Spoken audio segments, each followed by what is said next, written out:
बिस्मिल्लाहिर्रहमानिर्रहीम। Fly news के तमाम देखने और सुनने वालों को खुशामदीद। अगर आप हमारे चैनल पर नए हैं तो सबसे पहले चैनल को सब्सक्राइब कर दें और बेल आइकन को प्रेस कर दें और हमारी वीडियो को पूरा देखें ताकि दुनिया की मालूमात से आप बाखबर रह सकें। आए बढ़ते हैं खबरों की जानिब। पाकिस्तान तहरीके इंसाफ के चेयरमैन इमरान खान की रिहाई की रुबकार जारी कर दी गई। गुज़श्ता रोज़ तोशाखाना केस में चेयरमैन पीटीआई की सज़ा मुअत्तल हुई थी और हाई कोर्ट ने उन्हें ज़मानत पर रिहा करने का हुक्म दिया था। गुज़श्ता रोज़ मशकले जमा नहीं हो सके थे, ताहम आज इमरान खान के 1 लाख रुपये के ज़मानती मशकले जमा कराए गए। मशकले जमा होने के बाद रजिस्ट्रार हाई कोर्ट ने रुबकार जारी किए। हाई कोर्ट का अमला रुबकार लेकर अटक जेल रवाना हो गया, जबकि रुबकार की कापी सेशन जज वेस्ट और इस्लामाबाद के तहसीलदार को भी अरसाल कर दी गई। ख्याल रहे कि साबिक वज़ीर-ए-आज़म इमरान खान तोशाखाना केस में ज़मानत पर रिहाई के बाद से साइफर केस में 13 सितंबर तक जुडिशनल रिमांड पर अटक जेल में कैद हैं। चीफ जस्टिस पाकिस्तान उमर अता बंदयाल ने नैब तरमीम केस में रिमार्क्स दिए कि नैब कानून के जरिए सियासी इंतकाम का सिलसिला ख़त्म होना चाहिए। सुप्रीम कोर्ट में चीफ जस्टिस उमर अता बंदयाल की सरबराही में जस्टिस इजाजुल हसन और जस्टिस मंसूर अली शाह पर मुश्तमिल 3 रुकनी बेंच ने नैब तरमीम के खिलाफ चेयरमैन पीटीआई की दरख्वास्त पर समाअत की।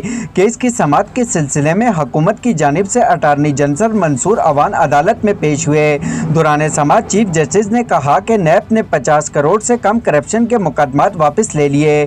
किस कानून के तहत ये तफरीक बनाई गई, इस पर वकील मखदूम अली खान ने कहा कि पाकिस्तान में एहतसाब के निज़ाम का मुहाफिज नैब है।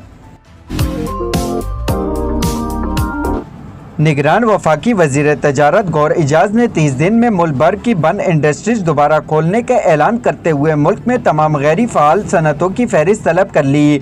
इस्लामाबाद में पाकिस्तान टेक्सटाइल एक्सपोर्टर एसोसिएशन के वफ़द से मुलाकात के दौरान गौर इजाज़ का कहना था कि 1 माह की डेडलाइन के साथ मुल्क में बंद तमाम सनतों को बहाल किया जाए। उन्होंने कहा कि रवां साल के लिए टेक्सटाइल बरामद में $25 बिलियन का हदफ मुकर्रर किया गया।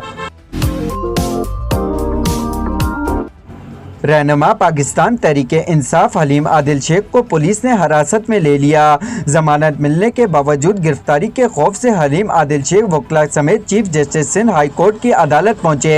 हैदराबाद एंटी करप्शन ने हलीम आदिल शेख के वारंट गिरफ्तारी जारी किए थे, जिन्हें मुअत्तल करवाने के लिए पीटीआई सिंध के सदर अपने वकला के हमरा सिंध हाई कोर्ट पहुंचे थे। सऊदी वली अहद मोहम्मद बिन सलमान का सितंबर में दौरे पाकिस्तान का इम्कान है। सफारती ज़राए के मुताबिक मोहम्मद बिन सलमान के सितंबर के दूसरे हफ्ते में पाकिस्तान के मुख्तसर दौरे का इम्कान है। सऊदी वली अहद पहले मरहले में पाकिस्तान और दौरे के दूसरे मरहले में भारत रवाना होंगे।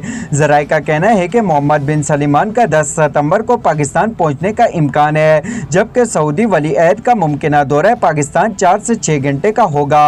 सऊदी वली अहद G20 सरबराह इजलास के बाद भारत पहुंचेंगे।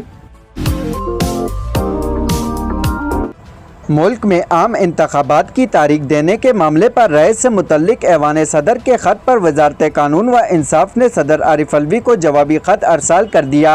मुल्क में आम इंतखाबात की तारीख देने से मुतल्लिक इलेक्शन कमीशन के इख्तियार के मामले पर ऐवान सदर की जानिब से मांगी गई राय पर वजारत कानून ने अपने जवाबी ख़त में सदर आरिफ अलवी को आगाह किया कि इंतखाबात की तारीख देने का इख्तियार इलेक्शन कमीशन के पास है। वजारत कानून व इंसाफ ने अपने ख़त में लिखा कि इलेक्शन एक्ट के तहत इंतखाबात की तारीख देने की मजाज अथॉरिटी इलेक्शन कमीशन ही है।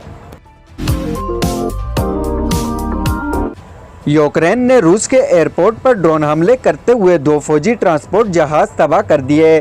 बरतानवी खबर रिसाल इदारे BBC के मुताबिक ड्रोन हमले रूस के शुमाली मगरबी शहर पस्कोव के एयरपोर्ट पर किया गया, जिसके नतीजे में एलिवेशन 76 फौजी ट्रांसपोर्ट जहाज़ों में आग लग गई, लेकिन कोई जानी नुकसान नहीं हुआ। मीडिया रिपोर्ट के मुताबिक हमले की तस्दीक मुकामी गवर्नर की जानिब से भी कर दी गई और कहा गया है कि रूसी फौज ने भी ड्रोन हमले का जवाब दिया। मुल्क में सोने की कीमत में इजाफे का सिलसिला जारी है। मुल्क में सोने की फ़ी तोला कीमत में 2900 रुपये का इजाफा हो गया, जिसके बाद सोने का फ़ी तोला भाव 2,36,400 रुपये हो गया।